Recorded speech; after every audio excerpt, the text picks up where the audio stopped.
নমস্কার বন্ধুরা, I love মৌসুমি কিচেনে তোমাদের সবাইকে স্বাগত।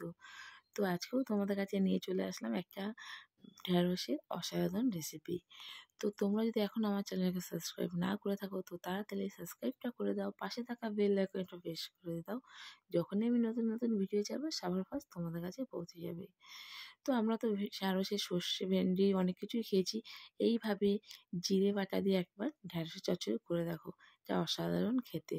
তো দেখো, প্রথমে আমি সব সবজিগুলো কেটে নিয়েছি। ঢ্যাঁড়সগুলো এইভাবে কেটে নিয়েছি আলু, তারপর নিয়েছি এখানে লাল আলু, আর নিয়েছি কুমড়ো। তো এইভাবে রেসিপিটা যদি একবার বাড়িতে বানিয়ে খাও না, এটা অসাধারণ খেতে হয়। তো দিয়ে দিলাম প্রথমে কড়াইতে অল্প পরিমাণে সর্ষের তেল দেওয়ার পর দিয়ে দিয়েছি 1 চামচ হলুদটা দিয়ে যে ভেন্ডিগুলো আমি কেটে রেখেছিলাম সেই ভেন্ডিগুলো দিয়ে দিচ্ছি। তো ভেন্ডিগুলো সব দিয়ে দিয়েছি। এবার ভেন্ডিগুলোকে আমি সব খুব ভালো করে তেলের সাথে এপার ওপর একটু নেড়ে নিচ্ছি। তো এবার ভেন্ডিটাকে খুব ভালো করে আমি ভেজে নিচ্ছি।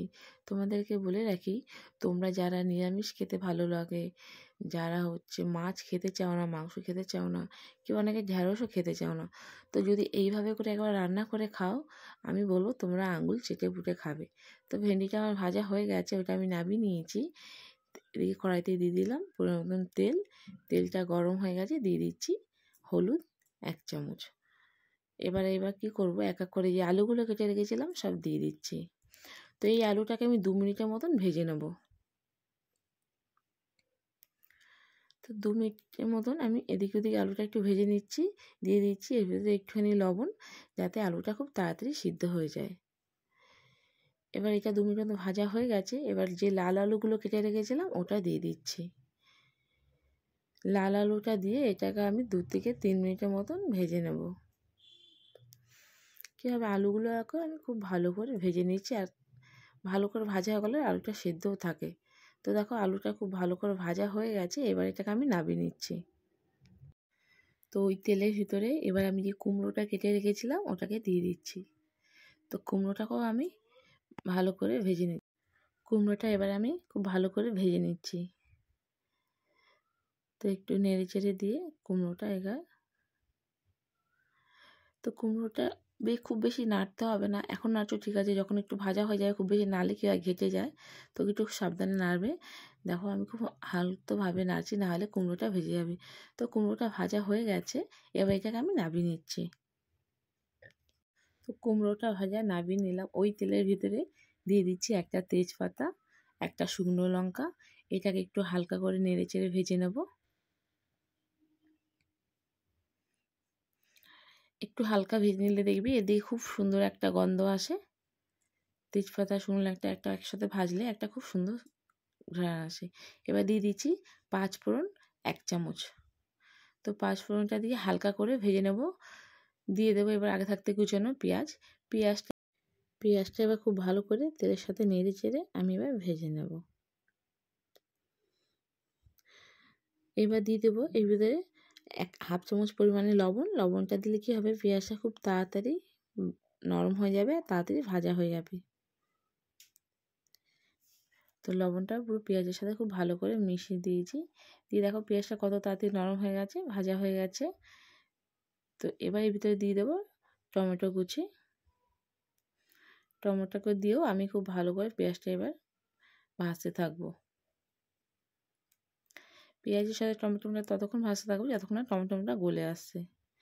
তো এবার দিয়ে দিচ্ছি আদা বাটা দিয়ে দিলাম 2 থেকে 3 চামচের মতন। হলুদ দিয়ে দিচ্ছি 1 চামচ, আর দিয়ে দিচ্ছি জিরে গুঁড়ো 1 চামচ, ধনিয়া গুঁড়ো দিয়ে দিলাম 1 চামচের মতো,